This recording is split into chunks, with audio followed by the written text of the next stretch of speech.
நடந்தா உடம்பு கூட வருதா? பாரியா கூட சரியா சொல்லிவிட்டீங்க. ஒண்ணுக்கு இருந்தா முறையா வரணும். ஆமா, அதுலயும் மணல்ல இருந்த குப்புன்னு கிளம்ப. சாப்பிடும் போது வாய் பொழக்குது. ஐயா, தூங்கும் போது கண்ணு தெரியாதுடா. தூக்கும் போது நான் சுத்தமாக கண்ணு தெரியல கூடாங்க. மூச்சு விடும் போது மூக்கு ஒட்டுதா? ஆமா.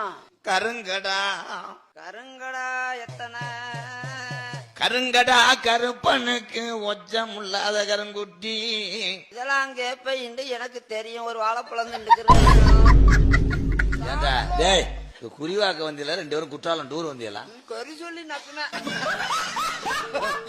குறியை கட்டு நான் பொழைச்சு உதிர் வாழை. வீடு கட்ட என்ன செய்யணும்னு கரைப்பேன் ஆலயத்துக்கு வந்திருக்க. அம்மாவோட இங்க விளையாட்டு வாக்குல பேசினாலும் மன்னிச்சுக்கிட்டு நல்ல வாழ்க்கை எனக்கு சொல்லணும் கூட. வீடு கட்டணும்னா முதல் லோனு வாங்கணும். லோனு உனக்கு 75 ரூபாய்க்கு மேல தரமாட்டாங்க. பாடி கண்டிஷன் அப்படி.